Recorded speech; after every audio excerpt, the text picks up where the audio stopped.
just gave, and here we're talking about basic necessities, and there we're talking about giving away laptops, the high-end laptops to people to go access learning, and it just kept making us realize that, there's just such a big contrast, such a big difference between the two countries. So I think had we not stepped out of the country, I'm not sure if this acceleration would have happened. If that urge to get back and do something, I think just got accelerated when we went in.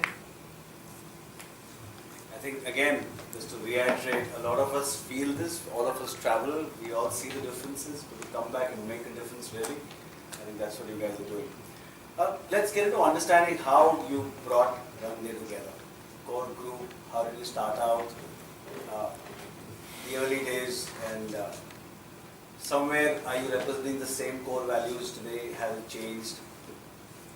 Yeah, so we looked at several ideas. So in 2006 came as a deadline, so I think it really worked. So we zeroed down on microcredit because Mohammed Yunus and Grameen Bank had jointly won the Nobel Prize. Our initial response was, well, India doesn't need microcredit, we're far better off. But when we researched it further, we noticed that the interest rates in the microfinance space back then, the nascent industry, hovered in the range of 50 to 60% APR annually, annualized percentage rate.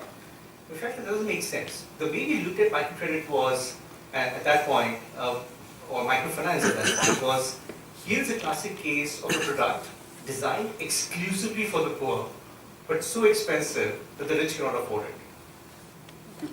Yeah. So that was, in some sense, the driving, principle of Rangde. And we've never sort of negotiated with that, which is to make sure that we make it affordable and also give it to communities who are truly underserved. Also give them the right amount of credit at the right time. So effectively, essentially what it means is two things. One, treat them with respect, and then also give them choice. So if they, for instance, if they need a 5,000 rupee loan, and you said we start at 10,000, you're essentially not giving them a choice to exercise the choice.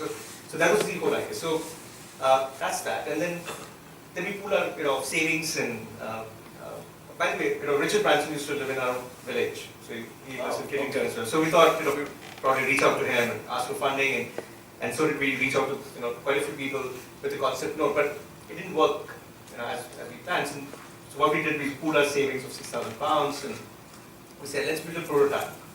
And the idea was to showcase this prototype and then raise more money.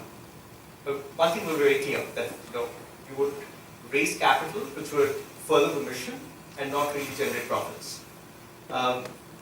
With that idea, we started looking for people who could help us build a platform. Looking for two sets of people. One, the technology partner, and the other, a creative and a design partner, who could help us with the creative communications and the designs. We used to get up at 5 in the morning, local time, as a good time to sort of connect back in India. And so Smita's job was to reach out to the design partners, and I used to reach out to them. We did this for about 2 months, but with no luck. And then we probably said, okay, this is a sign which we should respect, that we are not the right guys to actually take this further. And just about, when we were about to give up, we got introduced to a person called Sharad Hegde. Okay. At that point, we didn't know who he was. But then he said, I want to hear more about what you guys are planning to do. He heard us for about 2 hours, and then he said, okay, I think I get it now, and I'm going to connect with a bunch of guys who will build this platform for you. And which he did. And he connected with a bunch of guys who had actually built Finacle, the core banking solution of Infosys. Yes. So they came on board after, we had to convince them that we're actually a poor NRI based in Oxford, and then they initially thought that we're being very humble and we're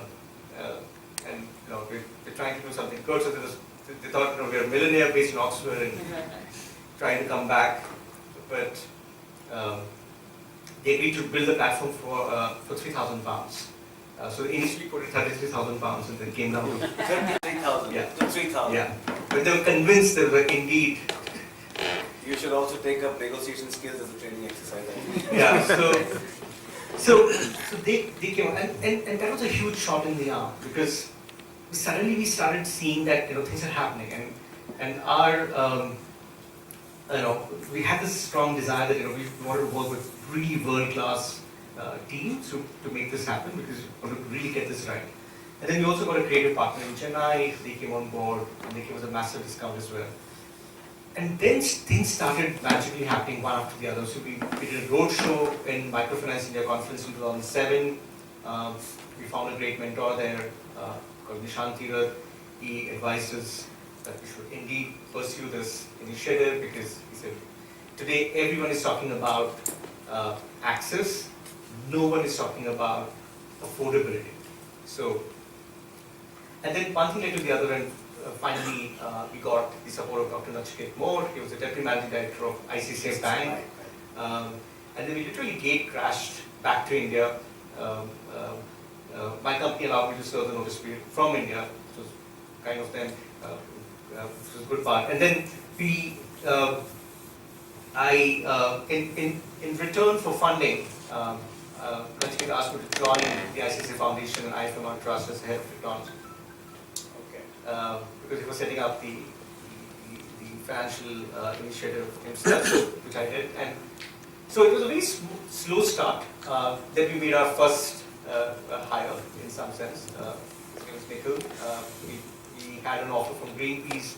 He refused that and joined us, even though we had actually no team at that point, just the two of us.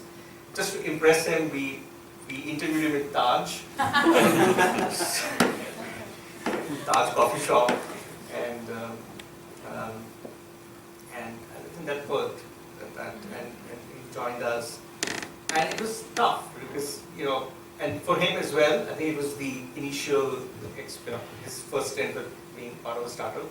So we had our own shares of, anxieties and challenges and all that, but we overcome them and we were able to then move on and have some more team members. Excellent. So basically, the idea became or transformed into action about 2006 or something. 2008, we went live on 26th of January 2008. 2006 December we started planning. By the time we actually went live, it was 2008. So the original team was the both of you, and you hired Nikhil. Yeah.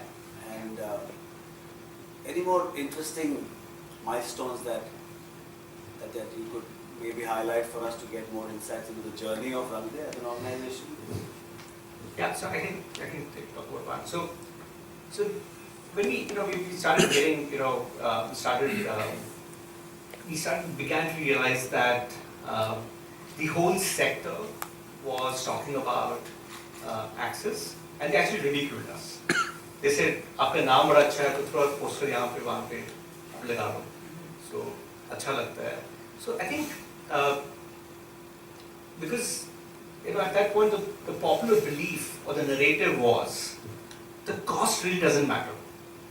A poor woman in a village, what really matters to her is access. 40%, 50% doesn't matter, because typically a poor woman buys a goat. The goat gives birth to 4 kids. So the ROI is 400%. Yeah, simply put. So 40% doesn't matter. And our belief system was, this cookie cuttering doesn't work because it's not a homogeneous group of women, right? Even if you look at a joint liability group, which typically is a building block of a MFI, it's a very heterogeneous group. It's across age groups, different levels of education, confidence levels are different, entrepreneurial ability is different. So we felt that it should be given as per the needs of the individuals, as opposed to so in that sense, so we were ridiculed, and then a great milestone was in the same Microfinance India conference where we had launched Rangde, and we were ridiculed. Years later, after the microfinance crisis in Andhra Pradesh, I was invited as a speaker, and Ela Ben was in the audience. That was pretty amazing. Okay, a little out of context. Again, a curious question. What's the story behind the name, Rangde? Okay, so there's a short and a long answer. So Both, please. okay, the short answer was the domain name was available. Okay. The long answer was, a lot deeper. And the